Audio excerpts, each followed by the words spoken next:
right now on Denver 7 News at 6 a.m. Suddenly I heard this really large crash. Some of our neighbors said that they felt vibration. Very frightening for the community. Could have easily hit a home or someone out walking. For the second time in just weeks, a Broomfield neighborhood shaken after a plane crashes just feet away from homes. Witnesses take us into the final moments of that ill-fated flight. I'm Denver 7's Veronica ACOSTA. This morning, federal officials are working to find out what went so wrong. Plus, a warning about a new virus that's spreading. It is something that everybody should be concerned about. What we're learning about monkeypox and how the U.S. says it's prepared to handle it. And it's Game 4 tonight between the Avs and Blues, but overshadowing that, a player getting threats for a play from Saturday's game. Loose puck, down goes Bennington. Well, the Avs now ahead by a game in their series against the Blues, but we'll look into those threats coming up. Thanks for joining us on this Monday. I'm Nicole Brady. And I'm Brian Sanders. And just as we get cleaned up from our spring snow, it's going to be a wet start to the week, Lisa.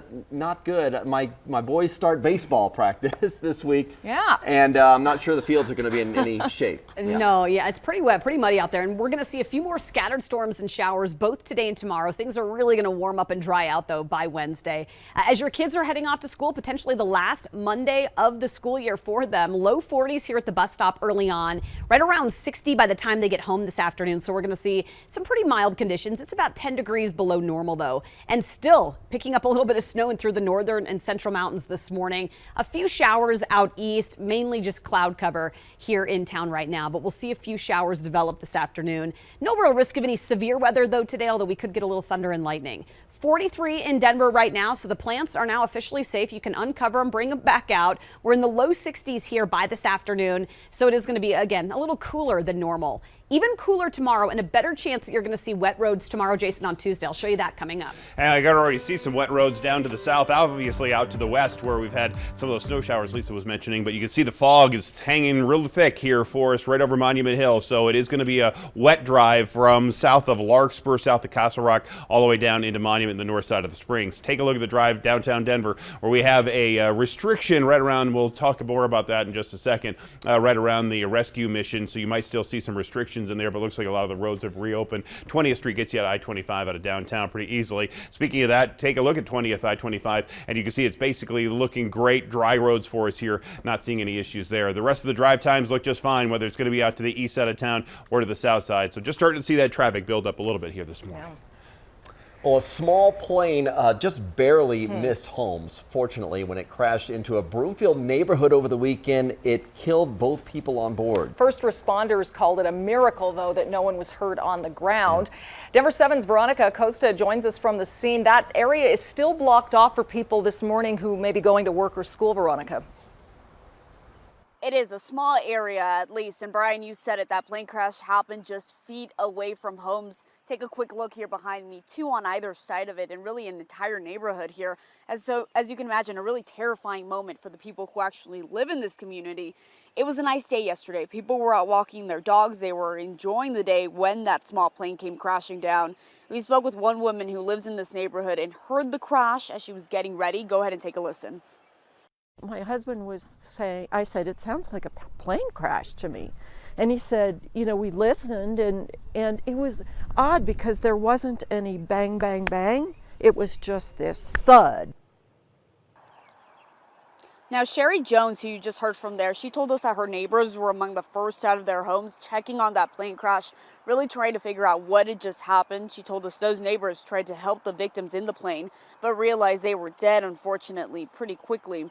The single-engine plane came down in the small neighborhood. It's called the Anthem Ranch subdivision. It all happened just before noon, and the plane itself took off from the Erie Municipal Airport. Now, according to the FAA registry, it was a 56-year-old plane, and now, as you can imagine, comes that full-blown investigation into how exactly this happened. The FAA, the NTSB, they're in charge of that. Now, after investigators verify the plane's registration number, they'll release that. We expect that to happen sometime today. Officials will also be giving us some more information later this morning, and of course, we will pass that on as soon as we have it. We're live in Broomfield this morning. I'm Veronica, ACOSTA, Denver 7. Wow, very scary. And Veronica, as you know, of course, this is the second deadly crash in that area in just the past couple of weeks. A pilot was killed after a single-engine plane crashed at El Dorado Boulevard and Interlochen Loop in Broomfield on May 11th. He had taken off from Rocky Mountain Metropolitan Airport.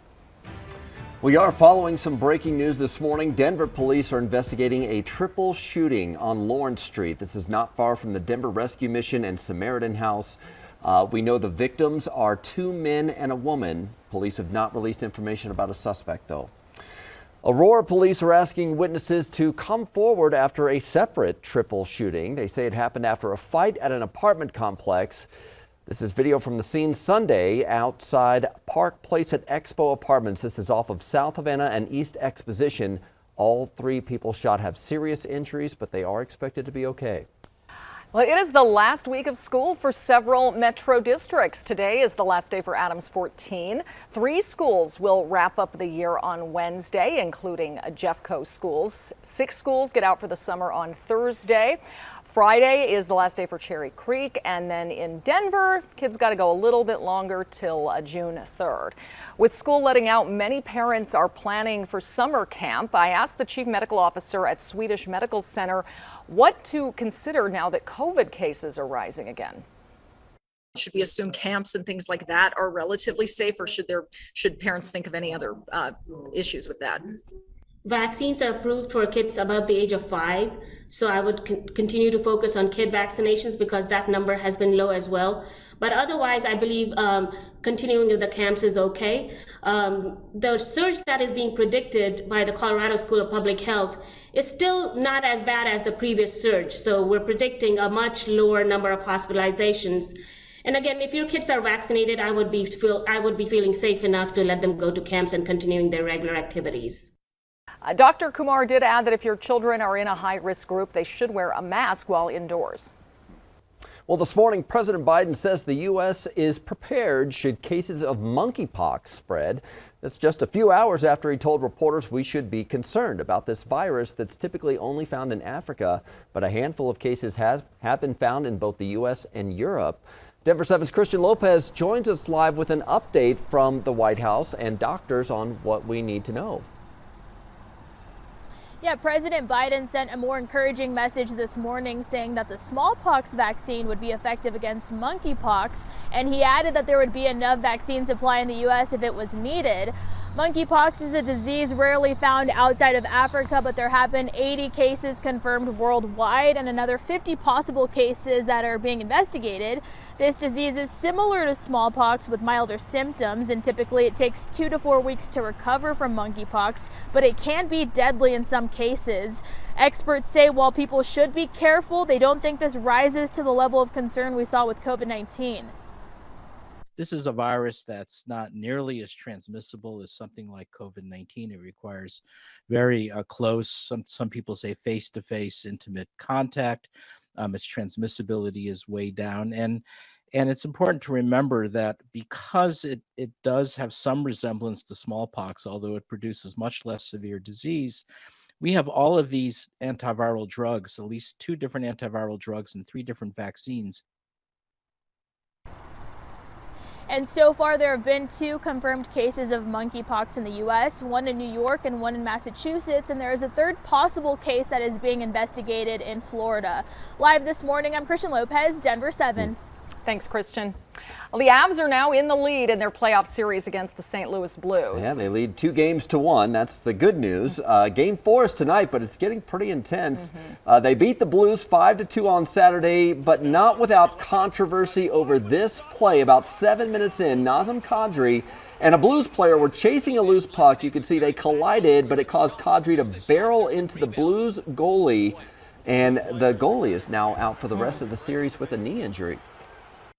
You know, defenseman kind of collided with me and pushed me into him. So, you know, had that not been the case, I don't think I would have hit him at all. It's a loose puck. I'm just trying to bang it in. Just one of those freak plays. The refs didn't call a penalty on Kadri, and the NHL says it is not looking into the incident any further. However, Kadri has received threats after the play. The Avs say they're now working with St. Louis law enforcement to investigate. The puck drops tonight at 7:30. Lisa. They're going so fast. If you see that scenario, how in the world would you ever stop yourself? There's no, and one of our players is now out. Gerard's out because of that game as well. So we have much more to talk about on that. But weather-wise, take a look. You can see here along the Front Range, scattered showers possible this afternoon. Some wet roads today, wet roads again tomorrow, and then things will really start to warm up and dry out. And you can see right now up on Highway 36, it looks pretty nice. Dealing with some sun glare on that eastbound side as the camera's moving around, just taking pictures for the CDOT website. But you can see on the eastbound side, it looks okay. Westbound side also looking okay. So no big delays for us here between Boulder and Denver, Superior, Broomfield right now. Well, the first shipment of baby formula from overseas has landed in the U.S. Why it will not be used to fill empty store shelves, though. And one of the most beautiful hikes in Colorado is reopening, but you may want to act fast to get a reservation today.